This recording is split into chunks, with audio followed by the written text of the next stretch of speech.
Culture, or how to have a good culture in your trade business.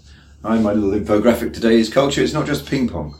And I'll come back to that in a minute. I've talked about your team and how to have the best team. I've talked about hiring, leading and managing. And this final installment is about how to have a good culture. Now, culture can sometimes feel a bit esoteric. Big companies talk about it, and they're funny about worrying about their culture and engagement, and they give themselves engagement scores, and they spend money on stuff, and they have off-site days and team building exercises and all sorts of stuff.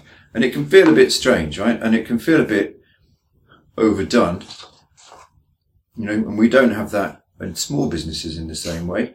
We certainly, in a trade business, we don't have ping-pong tables and rooms and football tables and slides and fridges full of booze and free food and off-site team building days and paintballing and stuff like that, right? We don't have that quite so much, certainly not when they're supposed to be working and making us money. And all that stuff can sound and feel a bit silly and a bit like wasted money, and I think without the proper context, it can be.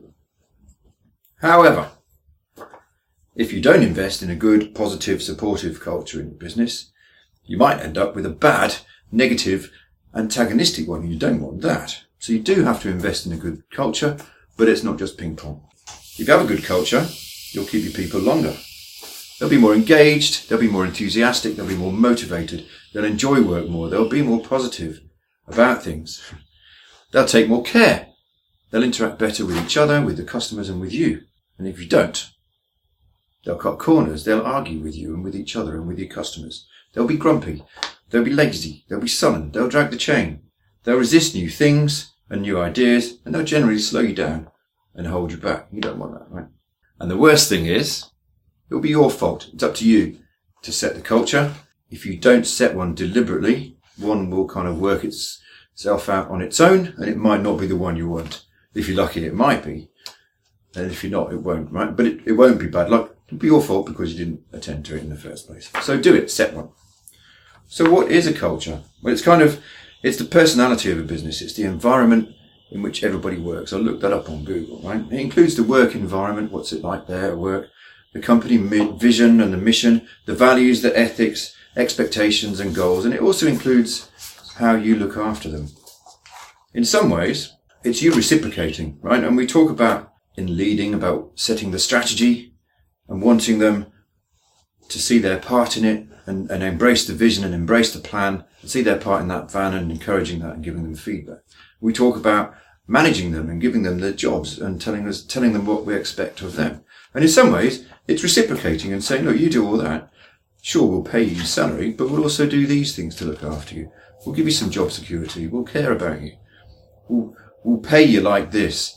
We'll have these parties. We'll pay a bonus like this if that's something we want to do, right?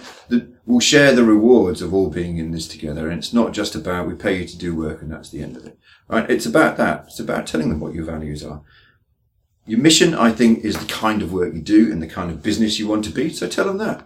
This is how we want to be out there in the workplace. This is how we, the managers and the owners want to be to you, our staff and our team. Right? It's how you look after your people. And I think that's really important. If you don't tell them how you look after them, they won't know. And they'll probably think that you don't care about them, which can lead to that negative culture. So you need to be explicit and straightforward about telling people this. Okay? It's not just paying them. So have you considered it? I didn't until I learned about it. There's nothing wrong with having not done it. But now you know, please go ahead and invest some time and energy in deciding what culture you want in your business. A lot of my clients, when we're coaching, write a cultural plan. We actually sit back and decide how we want to be, how we want to pay, how we want to have bonuses, how we want to recognize effort and reward it, how we want to look after everybody. Do we have healthcare? Do we pay for lunches sometimes? How we have parties? All that kind of thing, you know. Maybe you do want a ping pong table. All that kind of stuff. How we invest in training, right? Have a think about all that.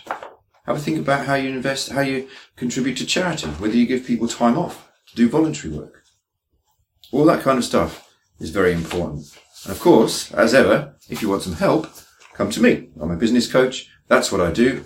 I'll help you structure a cultural plan and document it, and I'll help you make your decisions about how much you want to spend in investing in your people. You don't need to spend loads, but you do need to put time and effort and some money into it. You'll get better performance and you'll be happier if you do. So if you want me to help you, 2 ways to do it, of course. Book a 10-minute chat. There's a button down below. We'll talk about whether coaching's right for you.